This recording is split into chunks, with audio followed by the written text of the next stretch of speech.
পরপর 2 match boycott. তবে কি আল নাসের ছেড়ে যাচ্ছেন ক্রিস্টিয়ানো রোনালদো?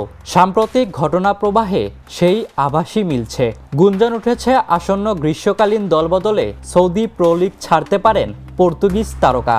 তার জায়গায় দেখা যেতে পারে লিভারপুলের তারকা ফরোয়ার্ড মোহাম্মদ সালাহকে।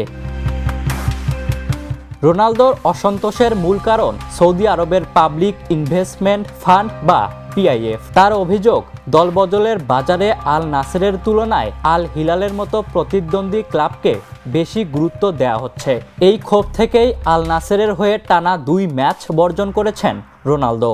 আল রিয়াদ ও আল ইত্তিহাদের বিপক্ষে গুরুত্বপূর্ণ ম্যাচে তার অনুপস্থিতি আলোচনার জন্ম দিয়েছে।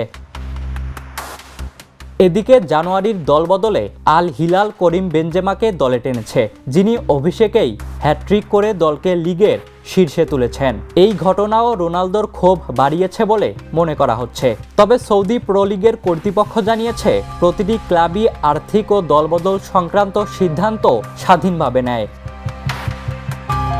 সাবেক টটেনহাম কোচ টিম সেরুড মনে করেন, এটাই হতে পারে সৌদি লিগে রোনালদোর শেষ মৌসুম। তার মতে রোনালদো চলে গেলে সৌদি আরবের নতুন মুখ হতে পারেন মোহাম্মদ সালাহ, যিনি সেখানে গেলে লিগের সবচেয়ে বড় তারকায় পরিণত হবেন।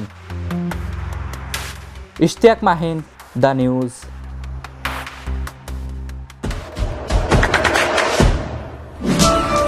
দেশে দেশে সবার সাথে দ্য নিউজ।